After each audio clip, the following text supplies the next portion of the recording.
Many of you have actually read the report in detail, all 138 pages. Yeah, 158. One? Yes, all of us. Yeah. Sorry, all of you have read it? All the department officials have anyway. Have read it in detail, including the Minister. That's great. So you're familiar then with this report, and it's 5 chapters. Well, there's a lot in it. Yeah, sorry, just let me know. I'm going to be very quickly with my questions. Five chapters, an introduction, and then 2, 3, 4, financial outcome of the loan sale. I won't read them out. And a full chapter on conflicts of interest. You're familiar with that? You've read that? Good, great. So when you're going to reduce this down to whether 5.5% or a 10% reduction, it's completely missing the point. Isn't that correct in relation to this report with its 158 pages, Minister?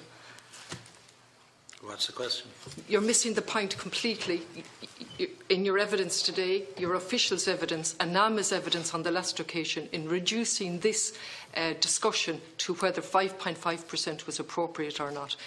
No, that's a detailed report in relation to many issues. No, I don't believe I'm missing the point, okay. And I don't believe that I'm reducing it to an issue of the discount. Okay, I accept that. I referenced the discount, but I've answered every other question. Okay, as well. just let me deal with this, sorry now. You don't believe you're missing the point, so let me deal with the 5.5%. Is it your evidence that the Controller and Auditor General picked this 5.5% out of the sky? No. No. Where did he get it from? I presume it's the standard discount rate across portfolios, but I have no expert on discount. Do you know where he got it from? Property sales. Do you know where he got it from? My officials might be able to help. Okay, good. So you don't know. No, I didn't say that. Sorry, well, tell me where he got it from. I didn't say that. Well, where did he get the 5.5% from? Sorry, if he could. It's in the NAMA board paper originally, but it's well qualified. Good. So it's in the NAB, that's where he got it from, and you all accept that? You all accept that? I didn't say I got it there. I mean, I know from... Sorry, it's a very simple question. I know from what I learned on the job that there can be a standard discount rate applied to property portfolios. But that can vary up or down depending on location and market conditions. At this point at the evening... But I'm no expert. That's okay, Minister. At this point but at the evening... I have 2 experts with me. No, on that's this okay. context. I've asked a question. Have you read it? You have. I've asked you, where did the 5.5% come from? It's come from NAMA, not from the Controller and Auditor General. And you're nodding your head, Mr. Reid. Thank you. So the 5.5% has come from the NAMA documents, from the NAMA minutes, correct? Good. Well, but it's well qualified in that document. Sorry, now, just let whatever about being well qualified, let's accept where it's come from and let's put this to bed, because the Controller and Auditor General Office has been more or less demonised in relation to a figure out of the sky with no expertise behind him. But that figure came from NAM itself. That's the very figure that they looked at in their board meetings. Isn't that correct? I'm not demonising the C&AG. I think his office does a very good job. No, I'm not going to be sidetracked. I'm simply saying there's a difference of opinion. Okay, no, I'm not. Sorry, no. I'm at this time of the. One of the central points is the appropriateness of the discount. Mr. Noonan, sorry, Minister Noonan. At this point of the evening, if you don't know, I let the officials that are with you answer, and you've answered the question that this has come from NAMA themselves. And so, you see, I don't accept that allegations framed as questions are actually valid questions. They're just allegations. Well, and I need to rebut allegations. Well, I'm not making a single allegation. In fact, and since I sat on this committee, I've never made one single allegation. I'm looking at the Controller and Auditor General's report, his summary report, and he clearly points out that the commercial decision of selling NAMA is entirely for NAMA. How they sell it is entirely for NAMA. Clearly. So let's put this to bed, out of the way. Next thing, he sets out and he takes NAMA discounts expected cash from debtors for 2 reasons, and he sets it out exactly. And what he goes on to say is, given the strategic decision to change policy and sell off all of these assets in one go, he would have expected, and the taxpayer would have expected, presumably, to see it outlined somewhere why there was a change of policy, number 1, and number 2, why they didn't stick to the 5.5%. He didn't pick it, and that's what he's raising, number 1. In relation to conflicts of interest, and you've read the whole report. Now, let's look at conflicts of interest, Minister Noonan. Did you become aware of the report on the Northern Ireland Housing Executive Management Response Maintenance Contracts? Are you aware of that report? Well, I mightn't be. Are any of your officials aware of that report? I mean, I don't think that was part of the report, was it? Sorry, this is published on the 20th of February. embargoed until the 20th of March 2013. My question at this point, are you aware of it?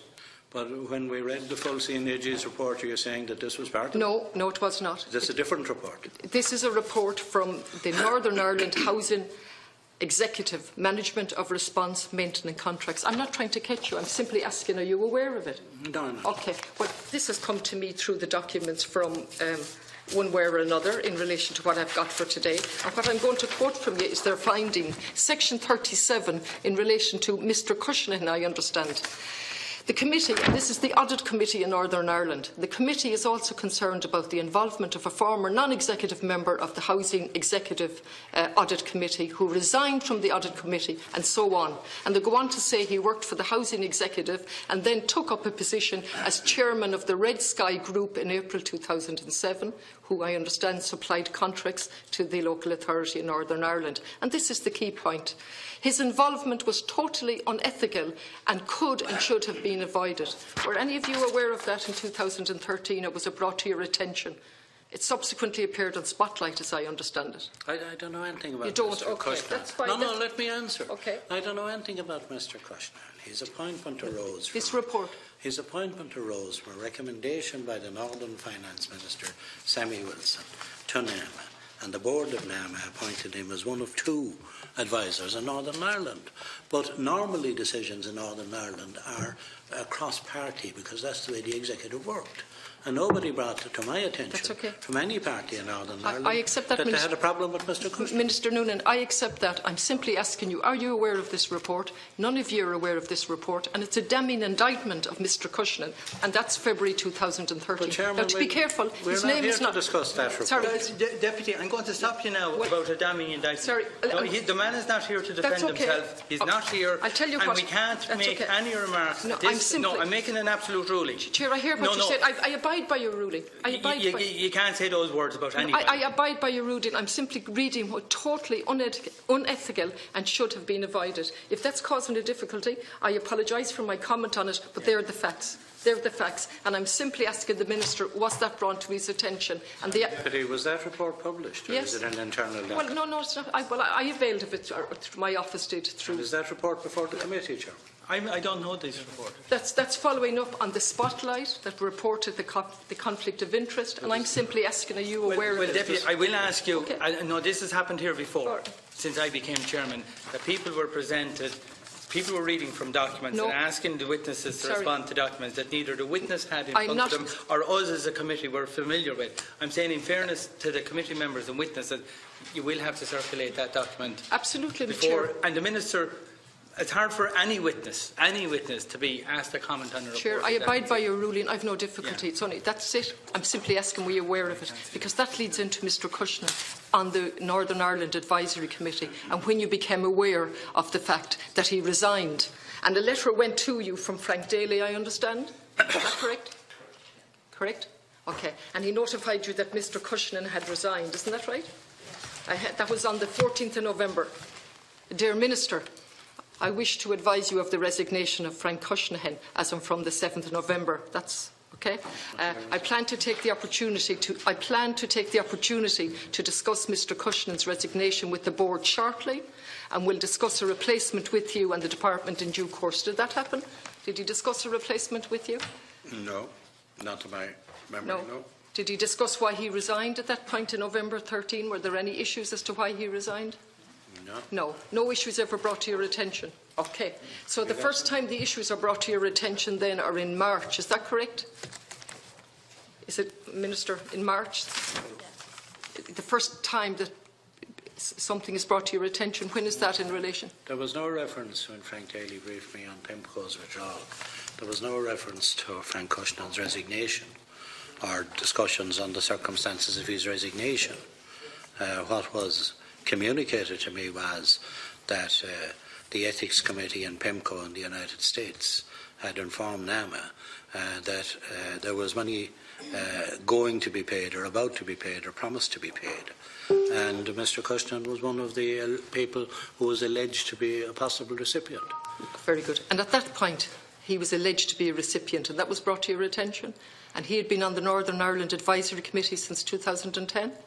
11, 12, 13, and Did you think at that point, oh, there's something wrong here if this man is in line, allegedly, for a payment? I had resigned, you know. I didn't know anything about him. I never met the man. No, I know that his functions were very limited. I had been assured by the NAMA chairman that he had no access to commercially sensitive information, and he was the recommendation of, I assume, the Northern Ireland Executive, because his recommendation came under the signature of Minister for Finance, Sammy Wilson. So no alarm bells rang in your head in relation to this, and a payment, Of course, an alleged payment to somebody? Of course alarm bells rang in my head about the particular information as to why PIMCO thought that it would be in their best interest not to proceed. Oh, no. Listen to my question. Did alarm bells ring in your head in relation to the alleged payment to a former member of the Northern Ireland Advisory Committee, who had been on that committee since 2010, right up to November 13? And all of the period of 13, I have all the minutes here before me, there was a discussion in relation to PIMCO and in relation to selling off the assets in one portfolio. Now, you would have been aware of that, or the officials would have been aware of that, because there was constant liaison. So my question is, even retrospectively, in March of 14, did alarm bells not go off in your head? A former member of the Northern Ireland Advisory Committee allegedly getting a huge sum? No? No, I was surprised, but being surprised, I had no way of remediating it. Okay. If he was guilty of a criminal offence, he'd be investigated, and I assume he was being investigated by the Northern Ireland Authority. Okay. He had resigned from the board of NAMA, and the persons who were alleged to have promised him some money were now withdrawn from the sale. Okay, so no alarm bells went off in your head. I didn't say that. Oh. Not in relation to Mr. Cushing. I didn't. Oh, sorry. But answer me then. Sorry, I beg your pardon for taking you up wrong. Don't put words into my mouth. Don't answer the questions. Reply for me. So, sorry. Did alarm bells go off in your head that a former Northern Ireland Advisory Committee member was allegedly in receipt of a substantial payment, or due to get a substantial payment, in relation to the sale process? I mean, I don't use the expression alarm bells went off in my head. What expression? But everybody was concerned. Okay. And what did you do with your concern? I didn't have anything to do because I had no legal role. Okay. And the NAMA's board view at the time, and they advised me that the exclusion of PIMCO from the sale process was a sufficient remedy to his alleged involvement. Okay. And at the next, But there was always a possibility that what he was doing was in breach of law, and if it was in breach of law, it was a matter for the Northern Ireland authorities to deal with that. All right. Did you ever discuss that with Mr. Daly, Frank Daly? Any of your concerns about Mr. Cushing? But I mean, it was simply a matter of fact. He was no longer on the advisory board. Did you he discuss resigned it? The previous November. Did you discuss it with Mr. Daly at any stage? I mean, it came up in the conversation. He briefed me on it. What did he brief you on? He briefed me on the fact that PIMCO had withdrawn, or that the contact between PIMCO and NAMA was being discontinued, because PIMCO had advised NAMA that their ethics committee in the United States had advised them that there were payments to be made arising from. Mr. Noonan, I understand all that, and it's been said. If there was a successful sale, but isn't that what you're asking? No, my question is your concerns in relation to Mr. Cushing receiving or about to receive a substantial sum of money. You had no concerns about that, or if you had, what did you do about it? But everyone would be concerned if they thought there was a criminal offence committed. Okay, I'm going to leave it there. But I'm not saying that there was a criminal offence committed. No, I asked you what you did with the whole... Sorry, now. Because the chairman has warned us. Okay. We can't talk about But I mean, if you're trying to prove I'm not trying to prove I had anything. an involvement, I didn't. I am not. It was the board of NAMA appointed him on the recommendation of the Northern Ireland Finance. Sorry, I have to intervene. The recommendation of Mr. Cushing did not go through the Northern Executive. It was a unilateral suggestion from the Minister for Finance, Sammy Wilson, for the purposes of clarity, and the Minister should know that. In any event, the nominations they were approved by yourself or the Board of Management in relation to the Board of Management? The Board of Management? It's a matter for the Board of NAMA. Okay. Now. Okay. And it was Brian Linehan was Minister when he was appointed. Yeah. It was you will get in a second. Brian Linehan was Minister when Mr. Cushing was appointed, not me. Okay. Minister, you have stated repeatedly here today that politics has no role in NAMA, and rightly so, and that you had no role in the sales process whatsoever or in giving directions. Isn't that correct? I never said politics had no role in Wait, sorry, politicians. Well, no, what I said that politicians had no role in the commercial decisions of Okay, NAMA. right. That's a different thing. Did you say at one point after a meeting in Northern Ireland or during a meeting in Northern Ireland that the only game in town was there was only one bidder, PIMCO? No, I didn't say that at all. No. There's a record of the meeting Yes. generated by the private secretary to Mr. Peter Robinson. Yes. The minute of the meeting I have is different in that respect. And Mr. Declan Reid was at the meeting in Stormont, and he'll verify what happened there. If you Okay, want to well, ask me let me, questions. for the record, just put what I have, and you've referred accurately to the note by the Principal Private Secretary to the First Minister on the 27th of September 2013, taken by Jeremy Gardner. And here Minister Noonan explained that despite its commercial mandate, NAMA had a range of social obligations. However, Mr Noonan pointed out that NAMA could not impose conditions on a buyer following the sale. Mr Noonan indicated that whilst there could be no exclusivity clause, there was, in his view, only one potential buyer. Mr Noonan undertook to discuss the situation with the CEO of NAMA and was confident that both administrations would work together with the potential buyer to overcome any difficulties. You're saying that's incorrect? Yeah, the general thrust of it is correct, but the issue about being only one buyer is blatantly incorrect. Because I'm on the record in several other places as telling the Northern Ireland authorities there had to be a competitive tender, and best price had to be got for the Irish taxpayer. There's just two factual things to finish. Well, I here. mean, could we get Declan? He was there. Absolutely, but I just want to clarify that point. I don't want to I think I want to clarify that on the record. Okay. Mr. Reid. I think there is a misinterpretation in that minute. Essentially, there was an acknowledgement that at that time, PIMCO had made an unsolicited approach to NAMA.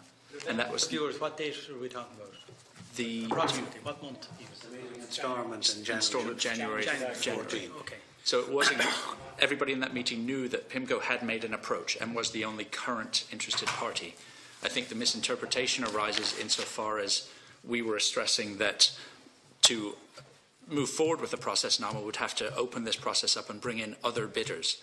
So there was an acknowledgement that at that time PIMCO was the only bidder, but it was not, an indication that that would continue to be the case. Sorry, this is the 27th of September 2013, and you're saying this is incorrect. Minister Noonan indicated whilst there could be no exclusivity clause, there was only, in his view, one potential buyer. Is that incorrect? There was, at that time, there was one potential buyer. That is correct. So that is correct.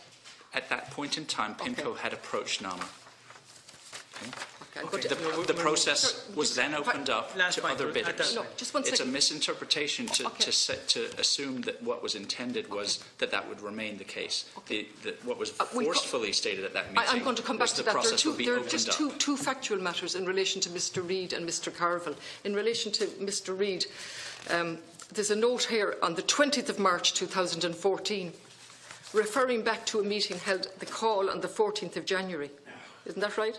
Yes. Yeah. Can you explain to this committee, and I'm going to finish up with Mr Carville just in relation to bidders, a factual. So, why was this done 3 months after?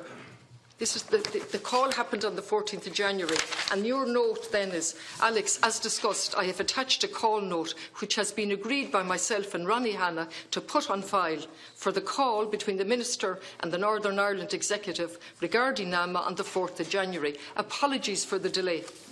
So are you writing up a note after the event 3 months later?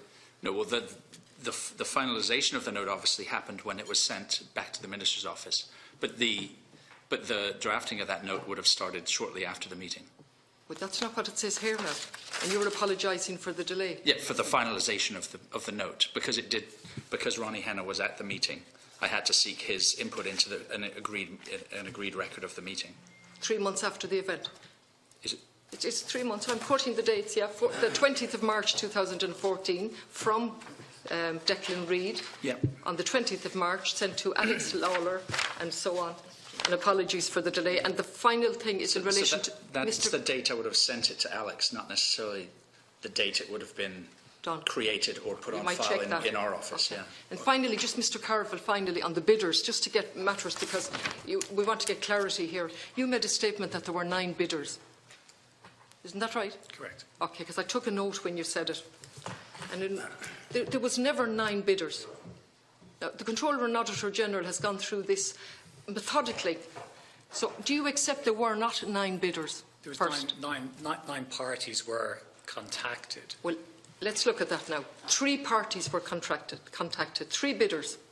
First, have you looked at this? Have you checked it? 3 bidders and 1 shows an interest. You accept that? 3 bidders? At the different bidders were contacted at different stages. Absolutely. And at the end of the day, there was 1 bidder left standing. 3 bidders were contacted, 1 showed an interest. 3 more bidders were contacted, 2 showed an interest. 2 came forward. Those 2 came forward out of 10 that were considered after there was a leak about the sale in February of 2014, and again you had to do something about it. So there were 9 bidders eventually from a very, very reactive process. And finally, if you've read the Controller and Auditor General, I really would like you to come back to me in relation to the issues he raised in relation to process, in relation to the restriction in the data room, in relation to accessing local valuers, and many, many other concerns that not one of you have addressed here today in relation to that report, Minister. And to say that there are 2 aspects of it. We have a Controller and Auditor General's report that stands. It's really up to whoever is questioning that to show us where it doesn't. And nobody has told us anything in relation to the conflict of interest or how it might have been handled differently and so on. Okay. My statement that I never advocated an exclusive bidder has been challenged by the Deputy. And I want to refer to the minute of the meeting that was taken on my side. And it says, the Minister confirmed that NAMA would be a willing seller of its Northern Ireland assets at an appropriate price, having undertaken an appropriate sales process. The Minister explained that NAMA avoids bilateral sales processes as not being conducive to achieving best value, which is one of NAMA's primary objectives. And that minute corresponds with my full memory of the meeting in Stormont with First Secretary Robinson.